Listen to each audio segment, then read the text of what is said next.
Hello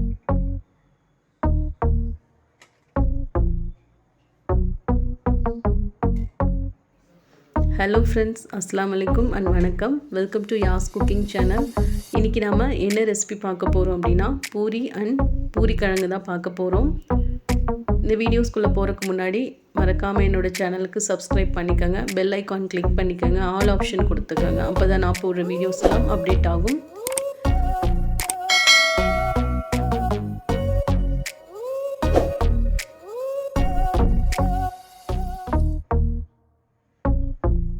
வாங்க வீடியோஸ்குள்ளே போகலாம். நான் உருளைக்கிழங்கு வேக வச்சு எடுத்திருக்கேன். அதை நல்லா ஸ்மாஷ் பண்ணி எடுத்துக்கலாம். ஸ்மாஷ் பண்ணியாச்சு.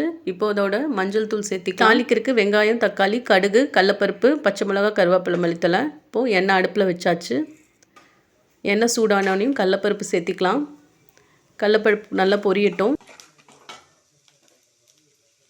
இதோட கடுகு சேர்த்திக்கலாம், அதுவும் பொரியட்டும். கட் பண்ணி வச்சுருக்க பெரிய வெங்காயம் சேர்த்திக்கலாம்.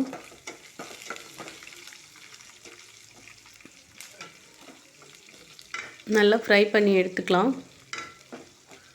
வெங்காயம் வதங்கிறதுக்கு கொஞ்சம் உப்பு சேர்த்திக்கலாம்.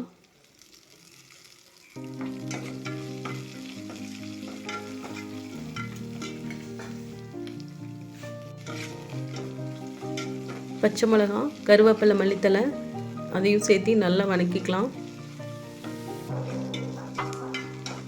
நல்லா வதக்கிக்கலாம். இந்த ஸ்டேஜில் தக்காளி சேர்த்திக்கலாம்.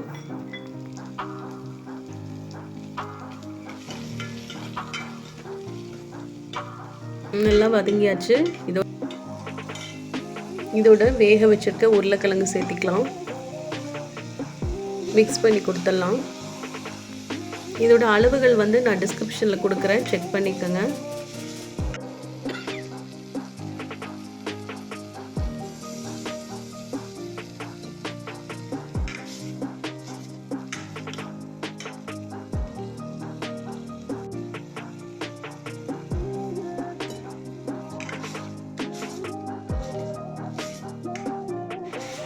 தண்ணி ஊற்றி நல்லா மிக்ஸ்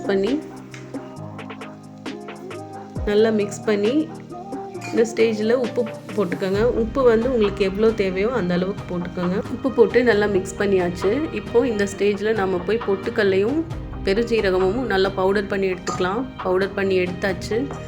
இதோட இதையை மிக்ஸ் பண்ணி கொடுத்துடலாம்.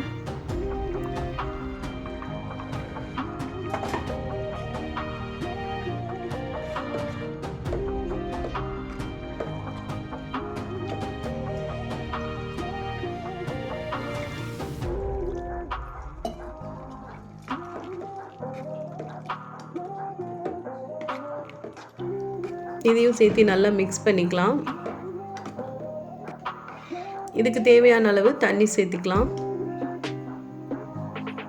இது ஹோட்டல் ஸ்டைலில் செய்கிற ஒரு ரெசிபி. இது ரொம்ப டேஸ்ட்டாக இருக்கும். பூரியும் இந்த பூரி கிழங்கும் செஞ்சு சாப்பிட்டு பாருங்கள். ரொம்ப ரொம்ப டேஸ்ட்டாக இருக்கும்.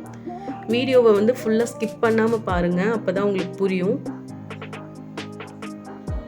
இப்போது இது ரெடி ஆயிடுச்சு.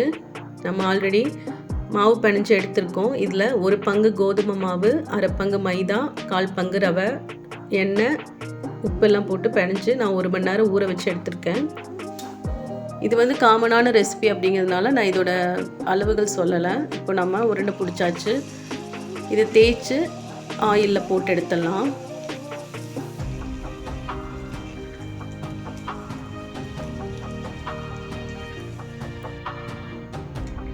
ஆயில் நல்லா சூடாயிருச்சு. நான் இங்கே அயர்ன் பேன் தான் வச்சுருக்கேன்.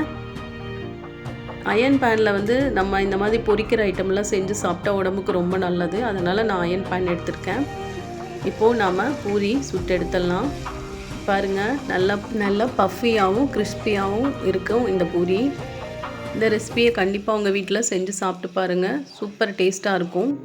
இது ஹோட்டல் ஸ்டைல் பூரி கிழங்கு அண்ட் பூரி.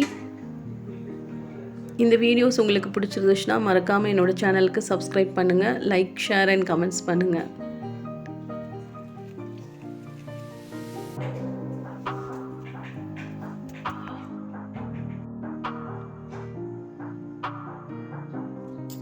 வீடியோவை எடுத்துகிட்டு இருக்கேன். என்ன பண்ணுறது? தேங்க்யூ.